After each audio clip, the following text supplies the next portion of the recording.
Hi guys, আমরা এখন এসেছি আলুর বাগানে।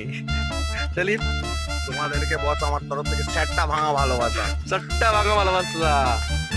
সেলিম শোনো না, বলছি আমরা তো এসেছি এখন কোথা আমটা পেরো জয়নগর, তো এটাকে অন্য কিছু মাইন্ডে নেবে না, ঠিক আছে? তো ভাই এখানে তো এসেছি, দেখো চাষ হচ্ছে, দেখো। তো এখানে এখন চাষ হচ্ছে, এই দেখো। এখানে আজকের দিনটা আমরা থাকবো, ঠিক আছে? কারণ হচ্ছে এখানে আমার একটা বন্ধুর বিয়ে হচ্ছে। তো আপনি কি বলে বলো, তুমি কি বলবে? আমি কিছু বলবো না, কেউ যদি আমাদের সাথে দেখা করতে চান অবশ্যই চলে আসুন। হ্যাঁ, একটা কথা কি, কোনো মেয়ে যদি চান যে আজকে ডেট করবে, তো আমি তো ডেট করবো না, কারণ আমার বিয়ে হয়ে গেছে অলরেডি। এই বন্ধুটার দিকে একটু মায়া দয়া লাগাও।